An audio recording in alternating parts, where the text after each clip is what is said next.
Merhaba arkadaşlar, Ören Hanım YouTube kanalıma hoş geldiniz. Bugün size keçe taban üzerine iki renkli babet patik modeli anlatacağım.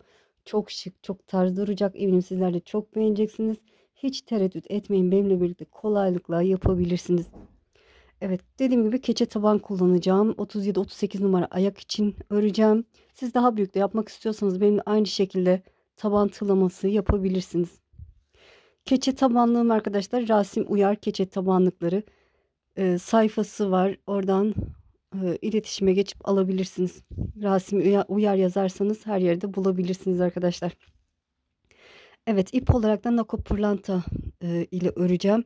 Böyle keçe taban üzerine bu ip daha şık, daha böyle orijinal duruyor. Bu ipi de tavsiye ederim arkadaşlar. Pembe ve mor ile öreceğim. Tığ ise şöyle 2 numara 1,75 milimetrelik tığ ile öreceğim. Süsleme olarak çiçek örüp dikebilirsiniz ya da şöyle bu tür süslemeler üzerine şöyle bakın cırt cırtlı dikip şöyle yapıştırabilirsiniz.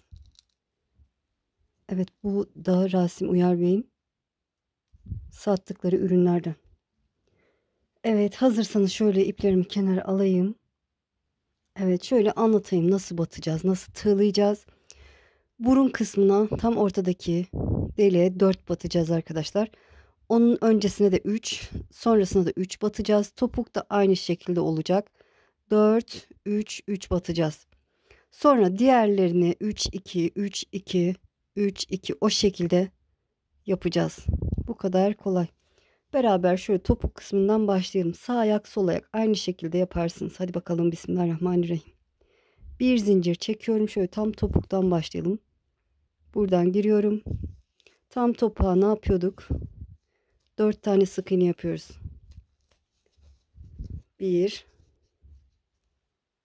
şöyle. Aynı yere 2, aynı yere 3. sık iğnemi yapıyorum. Keçe taban, ayağımızı basacağımız yer alta bakacak arkadaşlar. Yere basacağımız kısım bize doğru bakacak. Bunu unutmayalım. Evet, 3 yapmıştım. Şimdi 4. sık iğnemi yapıyorum. 4 sık iğne yaptıktan sonra sıradakine 3 batıyorum. 1, 2, 3. Sıradaki deliğe 2 tane yapıyorum. 1, 2. Şimdi artık sadece topuk kısmında 4, bir de burun kısmında 4 batacağız demiştim. Diğerlerine 3, 2, 3, 2 o şekilde batarak ilerleyeceğiz. 2 batmıştık. Şimdi sıradakine 3 sık iğne yapıyorum. 1, 2, 3. Sıradakine 2. 1, 2. Sıradakine 3. 1, 2, 3. Evet. 1, 3, 1, 2. 1, 3, 1, 2 bu şekilde burun kısmına kadar ilerleyelim. Evet, burun kısmına geldim. Bakın burada 3 battım. Buraya 2 batmam lazım ama burası böyle oval şekilde olduğu için buraya da 3 batacağım. Evet, en son 2 battım. Ondan sonra 3 tane sık iğne yaptıktan sonra sıradakine bakın tam ortadakine 4 batacaktık. Sıradakine de 3 batıyorum. 1, 2, 3. Tam ortadakine 4 batıyorum. 1, 2, 3,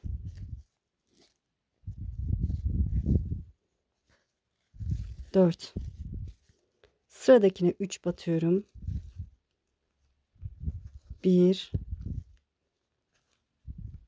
2, 3. Evet, şuradakine de 3 battığım için sıradakine de 3 batıyorum.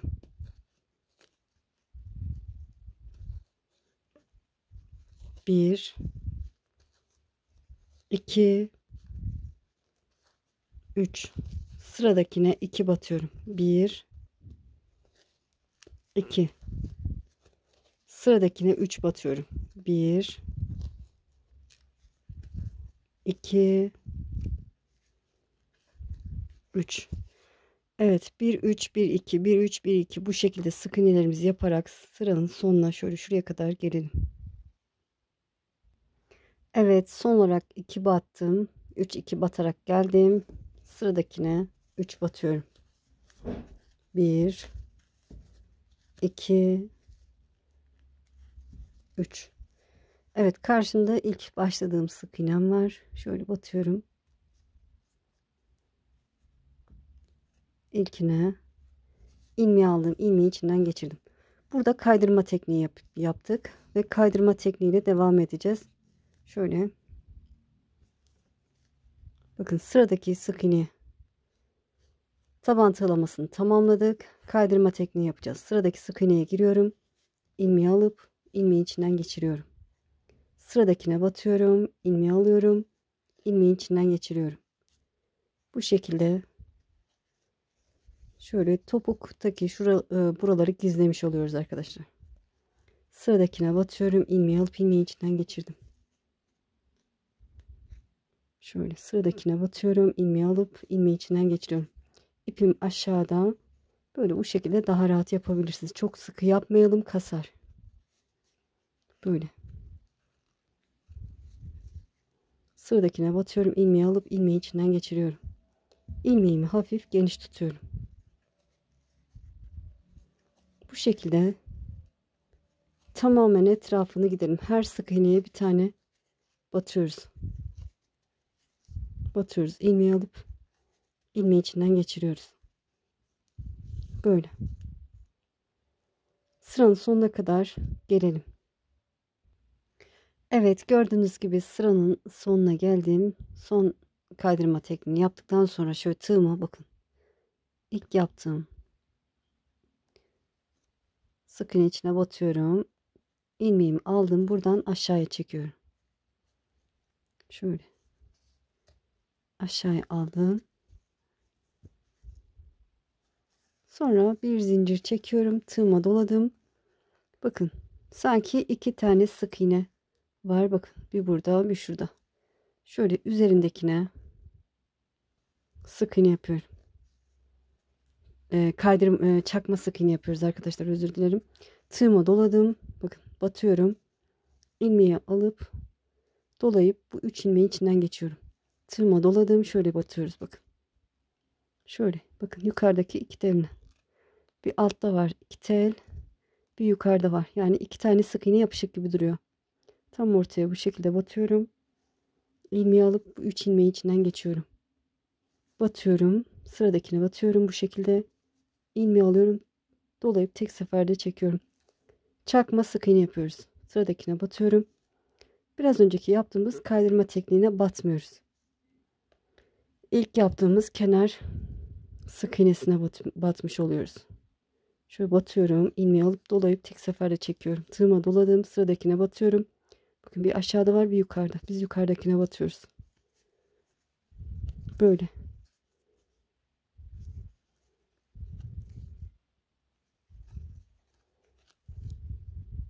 Her birine bir batacağız yine. Her birine bir batarak sıranın sonuna kadar gelelim.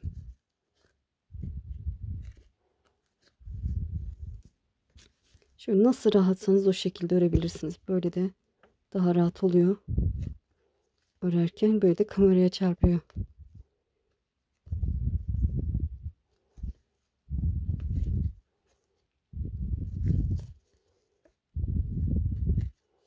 Evet, bu şekilde. Bakın. Çakma sık iğnelerimizi yaparak sıranın sonuna, yani buraya kadar gelelim. Evet, çakma sık iğne sırasının sonuna geldim. Şöyle göstereyim, bakın. Bu şekilde oldu. Sıranın sonunda ilk yaptığım şöyle sık iğnenin ya da zincirin diyelim tepesine batıyorum. İlmeği aldım, ilmeği içinden geçirdim. Burada 1 2 3 zincir yeterli. Tığıma doluyorum. Eliniz sıkıysa 4 çekebilirsiniz. Aynı yere giriyorum. Bir dolayıp 2 defa da çektiğim trabzan yapıyorum. Şöyle. Tığıma doladım. 1 2 üçüncüye bir dolayıp 2 defa da çektiğim trabzan. Desenimize başlıyoruz. Bir zincir, aynı yere bir trabzan. Eliniz sıkıysa, burada çok boşluk oluyorsa bu kısımda ve burun kısmında ikinciye batabilirsiniz. Tığıma doladım. 1, 2, üçüncüye bir trabzan, bir zincir, aynı yere bir trabzan daha yapıyorum. V şeklinde yuvalar yapıyoruz. Tığıma doladım. 1, 2, üçüncüye trabzan. Bir zincir, aynı yere bir trabzan daha yapıyorum. Dediğim gibi çok kasıyorsa, ayrık oluyorsa, çok ayrık oluyorsa ikinciye batabilirsiniz. Tığıma doladım. 1, 2, üçüncüye trabzan.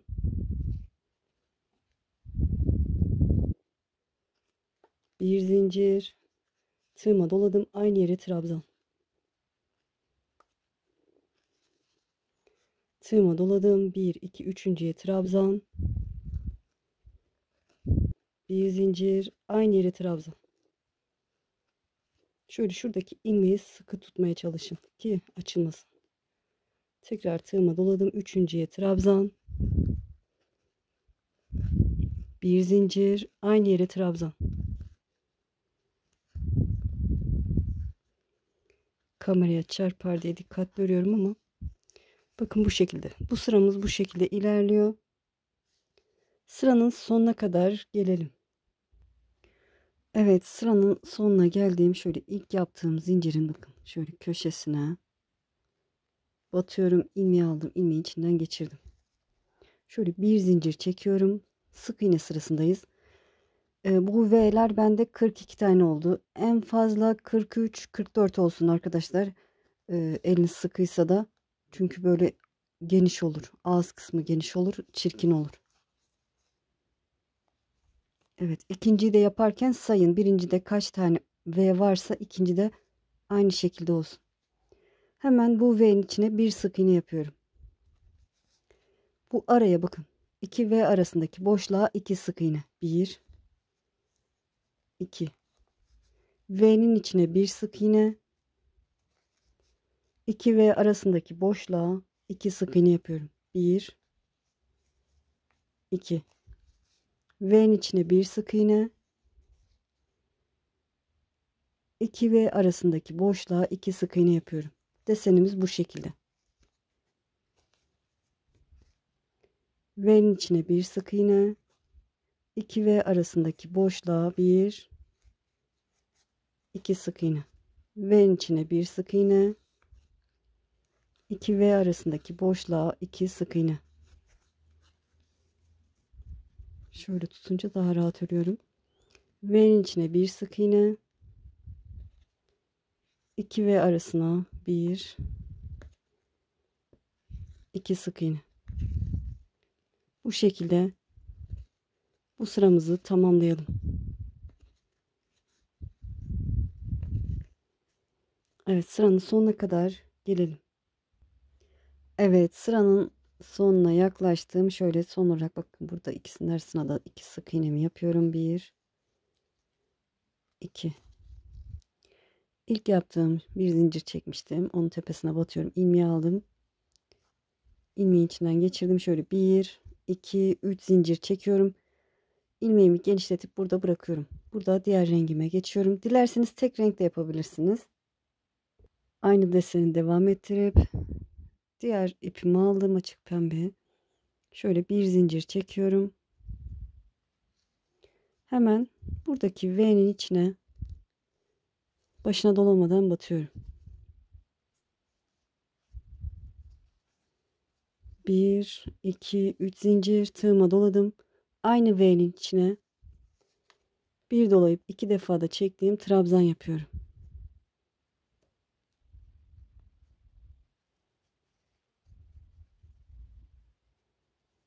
Şöyle bu şekilde. Tığıma doladığım sıradaki V'nin içine giriyorum, bakın. Bir dolayıp 2 defa da çektiğim trabzan, bir zincir, aynı yere bir trabzan daha yapıyorum.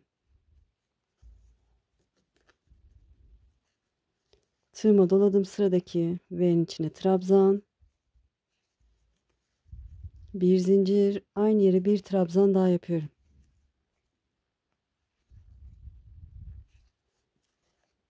Sıradaki V'nin içine bir trabzan, bir zincir, aynı yere bir trabzan daha yapıyorum. Sıradaki V'ye bir trabzan, batacağımız yerler belli. V'lerin içine batıyoruz. Bir zincir, aynı yere bir trabzan.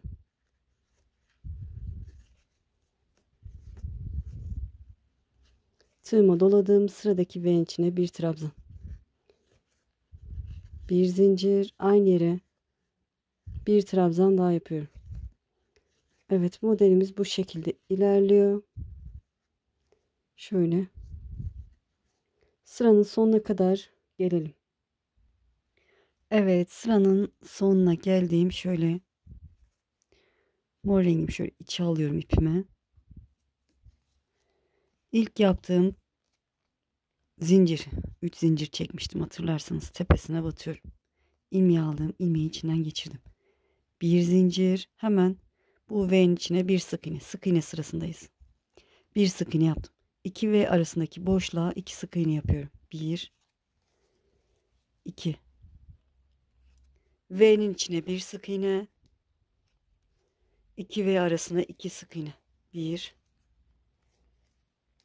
2 V'nin içine bir sık iğne, 2 V arasına 2 sık iğne. 1 2 Evet, bu şekilde devam ederek sıranın sonuna kadar gelelim.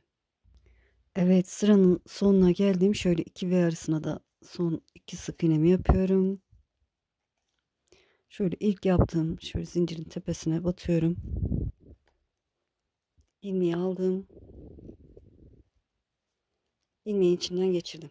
Şöyle 1 2 3 zincir çekiyorum. İlmeğimi genişletip burada bırakıyorum. Bir üst sıraya geçiş hep bu şekilde olacak. Şöyle diğer rengimi alıyorum. 3 zincir çekmiştim. Şöyle birini söküyorum. Hatta birini daha söküyorum. Şöyle bakın, yuvanın içine başına dolamadan batıyorum. İlk V'nin içine başına dolamadan batıyorum. Şöyle 1 2 3 zincir tığıma doladım. Aynı yere trabzan.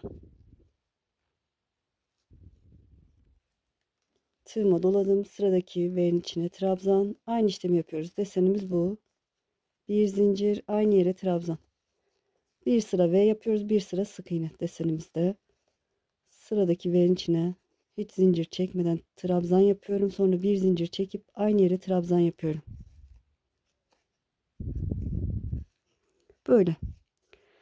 Sırayı tamamlayacağız. Eksiltme artırma hiçbir işlem yok. Tamamlayacağız. Ondan sonraki sıra sık iğne yapacağız. Sonra diğer rengimize geçeceğiz. Yine V yapacağız. Sonra sık iğne yapacağız. 4 sıra yapalım arkadaşlar. 5. sırada şöyle burun kısmında eksiltme yapacağız. 5. sırada mor rengimle şöyle şuraya kadar geleceğim. Burada size eksiltmeyi göstereceğim. Evet, toplamda 4 sıra ördüm. 5. sıradayım. 5. sırada burun kısmına kadar geldim. Şöyle beraber sayalım bakın. 1 2 3 4 5. sırada şöyle burun kısmına kadar geldim. Eksiltme yerine kadar. Şöyle tam ortada 6 desen olacak şekilde ayarlayalım bakın. 6 desen öncesine kadar geldim. Şöyle dilerseniz işaretleyici koyabilirsiniz. Tam ortada bakın, 3 6 desen. Bu 6 desen üzerine eksiltme yapacağız. Evet, 6 desen öncesine kadar gelin. Sonrasında şöyle tığıma doladım. Sıradaki yuvaya batıyorum. İlmeği aldım, doladım. 2 ilmeği içinden geçtim. Tığıma doladım. Aynı yere giriyorum. İlmeği alıyorum, doluyorum. 2 ilmeği içinden geçiyorum. Tığımda 3 ilmeğim var. Dolayıp 3 ilmeği içinden geçiyorum. Tığıma doladım. Sıradaki V'nin içine giriyorum. İlmeği aldım. Doladım. 2 ilmeği içinden geçtim. Doladım. Aynı yere giriyorum. İlmeği aldım. Doladım. 2 ilmeği içinden geçtim. Tığımda 3 ilmeğim var. Dolayıp bu 3 ilmeğin içinden geçiyorum. Yine sıradakine giriyorum. Sıradaki V'ye giriyorum. İlmeği aldım. İkisinin içinden geçtim. Doladım. Aynı yere girdim. İlmeği aldım. Doladım. İkisinin içinden geçtim. Tığımda 3 ilmeğim var. 3'ün içinden geçiyorum. 3 tane eksiltme yaptık. 3 tane kaldı. Aynı işlemi diğer üçüne de uyguluyorum. 2 tane yarım trabzan yapıyorum. Sonra ikisini bir kapatıyorum. Şimdi dördüncüyü yapıyorum. Pardon, beşinciyi yapıyorum. Altıncıyı yapıyorum. Ve kapatıyorum. Şöyle tekrardan sayalım bakın. 1, 2, 3, 4, 5, 6 tane yaptık. Yolumuza devam edelim. Şöyle çektiriyorum. Sıradaki V'nin içine giriyorum. Trabzan yapıyorum. Bir zincir, aynı yere bir trabzan daha yapıyorum. Tığıma doladım. Sıradaki V'ye giriyorum. Bir trabzan, bir zincir, aynı yere bir trabzan daha yapıyorum. Evet, yolumuza devam ediyoruz. Burun eksiltmesini yaptık şöyle. Sırayı tamamlayalım. Sonra sık iğne sırasına geçeceğiz. Sık iğne sırasında yapalım arkadaşlar. Yine ilk yaptığımız eksiltmeye kadar şöyle ya da bu V'nin içine kadar gelelim. Eksiltmeden önceki V'nin içine kadar gelelim.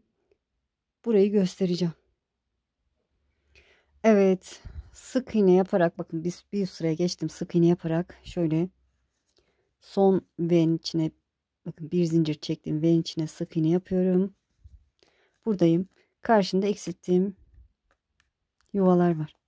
Bu iki bakın iki desen arasına bir sık iğne, sıradaki iki sık iğne arasına bir sık iğne, iki desen arasına, sıradaki bakın buraya iki desen arasına bir sık iğne, sıradaki iki desen arasına bir sık iğne, sıradakine bir sık iğne, sıradakine bir sık iğne, şöyle bakın buraya da bir sık iğne, sıradaki V'nin içine bir zincir çektiğim V'nin içine bir sık iğne ve yoluma devam ediyorum. 2 V arasındaki boşluğa 2 sık iğne, 1 2 V'nin içine bir sık iğne. Artık bilirsiniz, şöyle genişleteyim ilmeğimi. Şöyle bakın. Burun oyuntusunu ayarlıyoruz bu şekilde. Evet, sık iğne yaparak buraya gelelim. Burada pembe ipimi alacağım. Bir üst sıraya geçeceğim. Pembe ipimle V yaparak şöyle buradaki ilk V'nin öncesine kadar şuraya kadar gelelim. Sonrasını göstereceğim. Şöyle ilk V'nin yani burada eksiltme olmayan V'nin öncesine yani buraya kadar gelelim. Sonrasını göstereceğim. Evet, gördüğünüz gibi pembe ipime geldim.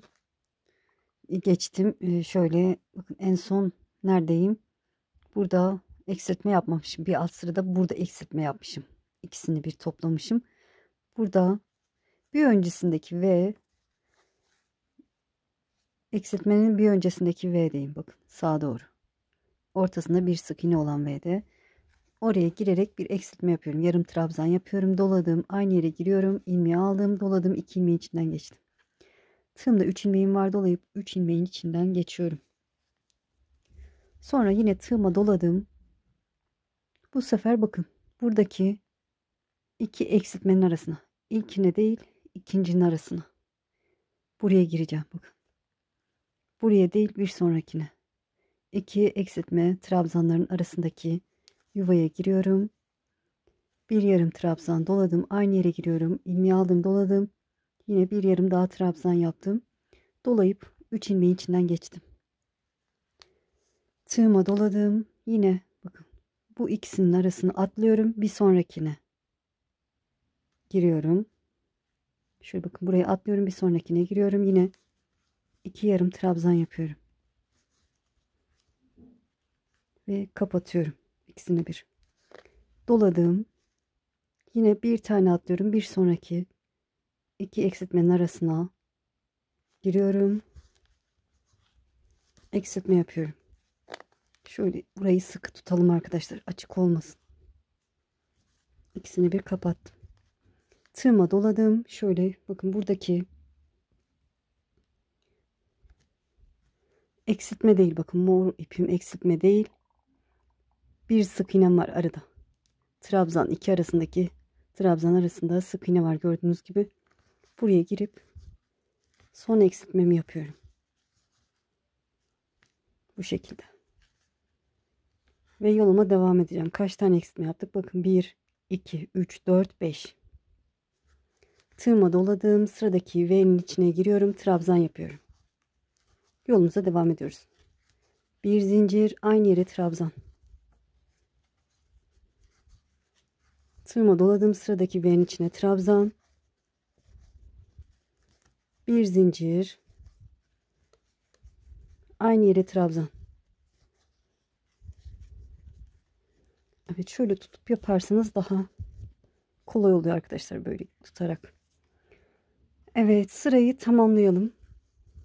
Şöyle bakın, eksiltmemizi yaptık. Pembe rengine sırayı tamamlayacağım. Sonra sık iğne sırasına geçeceğim. Sık iğne yaparak şöyle bu V'nin içine son sık iğnemizi yapalım. Sonrasını göstereceğim. Evet, sık iğne yaparak şöyle buraya kadar geldim. Neredeyiz? En son buraya 2 sık iğne yaptım. 2 V arasındaki boşluğa, buradaki V'nin ortasına bir sık iğne, buradaki geçiş yuvasına, boşluğuna bir sık iğne, 2 eksiltme yapmışım. İkisinin arasına girerek bir sık iğne, yine sıradaki 2 eksiltme arasına girerek bir sık iğne, sıradaki 2 eksiltme arasına girerek bir sık iğne, sıradaki 2 eksiltme arasına bir sık iğne, sıradakine bakın, bir eksiltme, bir V var, arasına bir sık iğne, sıradaki V'nin içine bir sık iğne, 2 V arasına 2 sık iğne, 1 2, V'nin ortasına bir sık iğne, 2 V arasına 2 sık iğne. Yine yoluma devam ediyorum. Evet, bu şekilde yolumuza devam ediyoruz. Şöyle buraya kadar geleceğiz. Buraya sabitledikten sonra 2 zincir çekelim. İpimizi birazcık uzun bırakıp keselim arkadaşlar. Bu rengimizi artık bitireceğiz bununla. Sonra mor ipimi sabitleyip V yaparak şöyle burun kısmına kadar geleceğim. Yine şöyle şuraya kadar gelelim bakın. Şunun içine gelsek mi ya da şuraya kadar gelelim. Ben size göstereceğim. Diğer rengimle buraya kadar geleceğim. Sonrasını size göstereceğim. Evet, mor ipimle V yaparak devam ettim. Şöyle tığıma doladım. Neredeyim? Şöyle bakın. Son V var. Ondan sonra da eksiltme yapmışım. Son V'nin içine batarak bir eksiltme yapıyorum burada. Yine 2 tane yarım trabzan ve ikisini bir kapatıyorum. Sonra tığıma doladım. Şöyle bakın. Bu boşluğa değil, bir sonraki 2 eksiltme arasındaki boşluğa girerek yine eksiltme yapacağım. 2 tane yarım trabzan. Sonra ikisini bir kapatıyorum. Tığıma doladım. Yine şöyle bir boşluğu atlıyorum. Bir sonraki 2 yarım trabzan arasına giriyorum. Buraya da 2 yarım trabzan yapıyorum.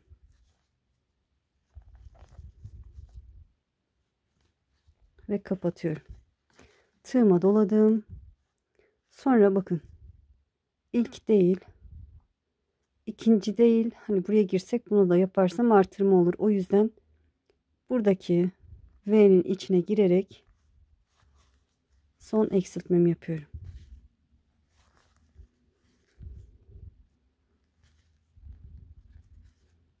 Ve şöyle ilmeğimi genişlettim, göstereceğim. 1 2 3 4 tane eksiltme yapmış oldum. Sonra yoluma devam ediyorum. Tığıma doladım, sıradaki V'nin içine girerek bir trabzan, bir zincir, aynı yere bir trabzan daha yapıyorum. Sıradaki V'nin içine bir trabzan, bir zincir, aynı yere bir trabzan daha yapıyorum. Evet, bu şekilde yolumuza devam edelim. Sonra bir üst sıraya geçeceğiz. Burada sık iğne yaparak devam edelim. Buraya kadar gelelim. Bilirsiniz ama yine göstermek istiyorum. Sık iğne yaparak buraya kadar gelelim. Sonrasını göstereceğim. Bakın burada pembe ipimi kestim. Evet, tamamlayıp döneceğim. Evet, sık iğne yaparak şöyle son V'nin önüne kadar geldim. Bakın buradaki V'nin içine bir zincir çektiğim V'nin içine bir sık iğne. Buradaki V ve eksiltme yaptığım yerin ortasındaki boşluğa bir sık iğne. Sıradaki iki eksiltme arasına girerek bir sık iğne. Sıradaki iki eksiltme arasına girerek bir sık iğne yapıyorum.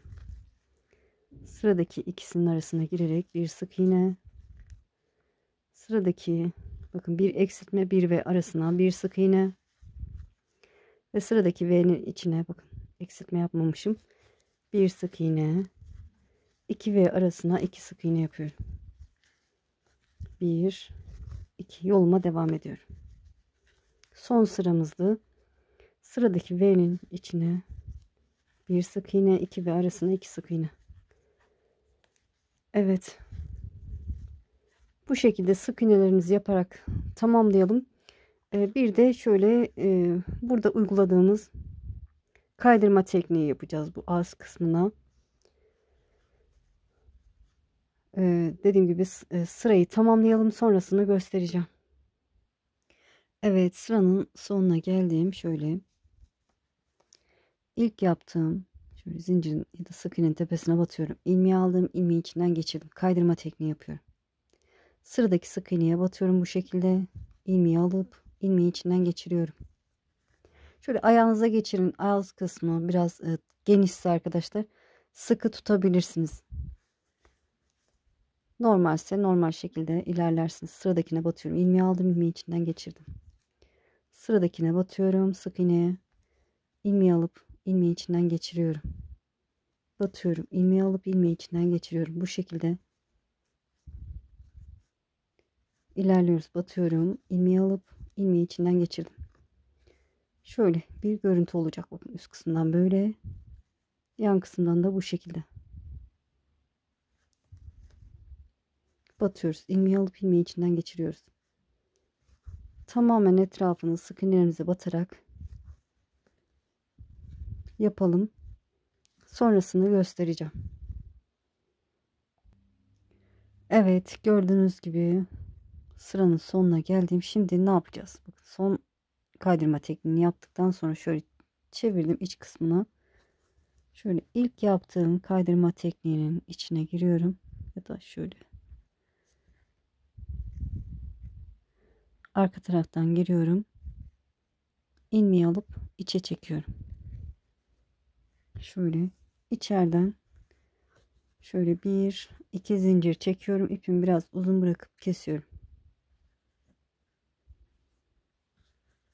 İç kısımdan şuraya bakın geçirdim. Burada da bir zincir çekiyorum dışa çıkmasın tekrar. Sonra biraz yürütüp şöyle saklıyorum ve fazlasını alıyorum. Evet, bobet patiğimiz bitti arkadaşlar. Çok hoş, çok güzel oldu. Ayakta da çok şık duruyor. Şöyle dediğim gibi süsleme çiçeğini kendiniz de örebilirsiniz. Şöyle hazır da kullanabilirsiniz. Bakın. Şöyle bu renk var elimde, siyahlı. Uç kısımları gri. Şöyle manken. Diğer tekinde yaptım. Manken ayağına geçirdim. Şöyle bu güzel oldu. Sanki ben bunu daha çok beğendim. Ama şöyle elimde mor var. Oğlum bunun olmasını istedi, küçük oğlum.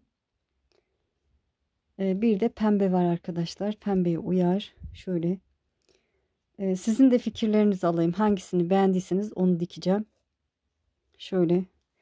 Eğer ki siz elinizde bu tür aparattan yoksa arkadaşlar YouTube'dan kanalıma girin. Orada figür ve süslemeler var. Gül çiçek yapımı. Oradan istediğiniz, beğendiğiniz çiçek yapımını ya da fiyonk yapımını örebilirsiniz, üzerine dikebilirsiniz. Öyle de harika olur diye düşünüyorum.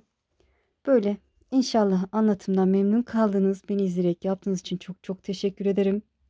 Kanalıma abone değilseniz abone olursanız sevinirim. Videolarımı beğenip paylaşırsanız, yorum yaparsanız bana destek olmuş olursunuz. Şimdi değil de ileride örmek istiyorum derseniz kaydet butonuna basın. Kaydettiğiniz videolar arasında bulabilirsiniz. Sizi çok seviyorum. Allah'a emanet olun.